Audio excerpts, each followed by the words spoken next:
Salut la famille des influenceurs, ici l'influenceur 2.0. L'heure est grave, l'heure est très grave. Notre pays est à un carrefour délicat et crucial de son histoire. Tout peut basculer comme tout peut rester dans le droit chemin. On sait où, quand et comment ça commence, mais on ne sait jamais où, quand et comment ça se termine. Si on va vers ce chemin-là, on va tous perdre. On va tous perdre énormément. Plusieurs vont mourir. Peut-être nous, peut-être moi, peut-être toi. Plusieurs vont mourir. Il y aura des blessures inguérissables qui vont s'ouvrir. Il y aura des plaies profondes qui vont s'ouvrir. Et le pays aura beaucoup de mal à se remettre de cela. C'est clair que ça ne va pas. Ça ne va pas, mais alors pas du tout. Pas du tout. Est-ce qu'il y a une autre solution? Peut-être. Mais moi, je veux dire aujourd'hui à ceux qui nous gouvernent, au président de la République encore en place, au gouvernement, à tous ceux qui travaillent avec lui. C'est de votre faute, les gars. C'est de votre faute. 43 ans, vous n'êtes pas fatigués, les gars. Vous n'êtes pas kef. Le repos vous a fait quoi? La retraite n'est pas une punition. Waouh, les gars. Ce dernier mandat que vous avez encore eu là, les derniers 7 ans-ci, on aurait même cru que vous alliez vous réveiller, que vous aurez fait quelque chose pour dire aux Camerounais, oui, on a compris. Parce que le mal-être des Camerounais est profond depuis longtemps. Depuis très longtemps. Et le problème, c'est l'arrogance et le mépris de ceux qui nous gouvernent. Aujourd'hui, je vois les ministres, les DG, les hauts commis de l'État qui partent dans les villages, les arrondissements pour dire aux gens, calmez-vous, calmez-vous. Ce n'est pas ça que les gens attendaient de vous. Les gens attendaient de vous que vous travailliez.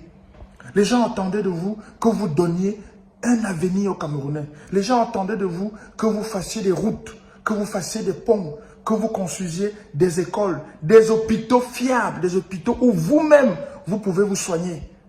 Que vous donniez de l'eau potable aux gens, que les gens soient en sécurité, que les gens se sentent heureux et fiers d'être Camerounais au Cameroun. C'est de votre faute tout ça.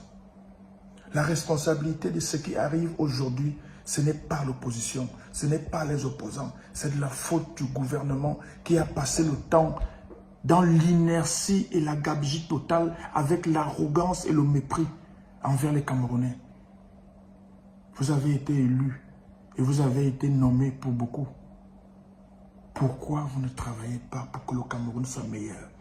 Vous aimez aller en Beng, vous aimez aller en Europe, vous aimez aller en Occident. Vous extasiez sur le pays, dire comment c'est développé, c'est beau, c'est civilisé, alors que vous avez la responsabilité depuis 4 décennies et plus de changer ce pays. Aujourd'hui, la rue gronde, le peuple boue. Ce n'est pas parce que les gens sont méchants, ce n'est pas parce que les gens veulent détruire ce pays, ce n'est pas parce que les gens veulent casser tout, ce n'est pas parce que les gens veulent tuer. Ça s'appelle le ras-le-bol. Les gens sont fatigués, les gens en ont marre. On en a marre, je suis fatigué, c'est la merde, c'est le merdier total à tous les niveaux. Est-ce que vous ne comprenez pas ça depuis 40 ans? Et depuis 2018, même hier là, avec cette élection qui a été hautement contestée, hautement contestable, vous avez eu le temps pendant ces 7 dernières années de changer la donne. Mais ce n'est pas ça votre souci. Ce n'est pas ça votre souci, les gars. Aujourd'hui, les gars sont en mode saté. Les gars sont en mode saté parce que beaucoup n'ont pas d'espoir. Beaucoup n'ont plus de confiance en vous. Monsieur le Président sortant, la confiance a disparu depuis longtemps. Même quand vous changez de gouvernement, quand ça vous arrive, quand vous faites des réaménagements ou des aménagements ou des réajustements de gouvernement, ça ne sert à rien. Ça ne sert à rien du tout parce que la tête pensante, celui qui doit diriger le pays, celui qui doit s'assurer que le pays fonctionne, que les ordres qu'il a donnés sont respectés et suivis. Est-ce qu'il fait ça? Monsieur le Président, est-ce que vous nous gérez? Est-ce que vous nous gérez, Monsieur le Président? Même pour votre propre campagne, depuis 2018, vous faites seulement une ville et vous rentrez. Même pour votre propre campagne, Monsieur le Président, vous ne prenez même pas la peine. Est-ce que vous nous gérez, Monsieur le Président? Est-ce que vous avez notre temps? Vous donnez des ordres. Vous nous dites que vous donnez des ordres. Vous donnez des instructions. Vous avez mis en place des projets. Est-ce que vous surveillez ces projets? Est-ce que vous vous assurez que les projets que vous avez lancés sont menés à terme et bien menés? La plupart de vos projets n'ont pas donné, sinon tous ou presque. Ils n'ont pas donné, Monsieur le Président. Ça ne donne pas. Aujourd'hui, le peuple gronde, la rue gronde. La seule chose que vous allez faire, c'est nous envoyer l'armée. Nous envoyer les gens en tenue pour tirer sur les gens. Est-ce que c'est une solution, Monsieur le Président? Depuis toujours, c'est la même solution que vous avez. Envoyer l'armée, envoyer l'armée, envoyer l'armée. Est-ce qu'il n'y a pas une autre solution, Monsieur le Président? C'est vous qui avez les clés pour désamorcer ce qui est en train de se préparer là. C'est vous qui avez le pouvoir pour désamorcer ce qui est en train de se préparer là, Monsieur le Président. Je ne veux pas aller dans la rue. Je ne veux pas que les gens aillent dans la rue. Je ne veux pas que les gens cassent. Je ne veux pas que ce pays brûle. Monsieur le Président, c'est vous qui pouvez arrêter ça. Faites ce qu'il faut pour arrêter ce qui est en train de se préparer là. Personne d'autre n'a le pouvoir d'arrêter ce qui est en train de se préparer là. Et à vos gouverneurs, vos ministres, vos DG, ceux qui nous gouvernent. Aujourd'hui, vous venez dans tous les villages, tous les quartiers, parler aux gens, parler aux gens. Est-ce que vous avez souvent le temps de ces gens-là? Quand la période électorale passe, est-ce que vous avez le temps de ces gens-là? Est-ce que vous gérez ces gens? Quelqu'un a dit récemment, un ministre n'est pas comptable devant le peuple, mais devant son patron.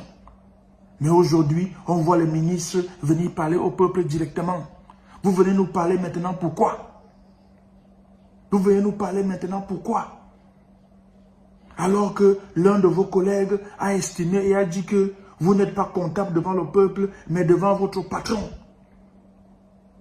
Messieurs les ministres, allez parler à votre patron. Allez dire à votre patron ce que les gens vous ont dit dans ces villages-là. Si vous les avez même écoutés, parce qu'on vous connaît et on se connaît. Est-ce que vous écoutez les gens? Vous venez dans ces réunions avec le sous-préfet, le préfet, parfois le gouverneur, pour intimider les gens. Vous croyez vraiment que l'heure est encore aux intimidations? Vous voyez vous voyez la rage que les gars ont là dehors? Vous venez encore pour intimider les gens, pour dire non, oh, force restera la loi. Ce n'est pas ça maintenant là. Dites à votre patron que c'est lui seul qui a le pouvoir pour arrêter ce qui est en train de se passer. Mes frères et sœurs Kamé, si on casse, c'est nous qui allons perdre. Si on brûle, c'est nous qui allons perdre. Si on tue, c'est nous qui allons mourir. Mais malheureusement, le ras-le-bol est violent. L'eau a débordé le vase. On ne peut que se retourner vers le président sortant. Monsieur le Président, c'est vous qui avez les clés pour stopper tout ça. C'est vous et vous seul qui pouvez stopper tout ça. Que Dieu protège le Cameroun et les Camerounais. Et que Dieu nous bénisse. Et que la paix soit dans ce pays. C'est dur, c'est très dur. Mais préservons au moins le peu que nous avons encore. Le peu que nous avons encore.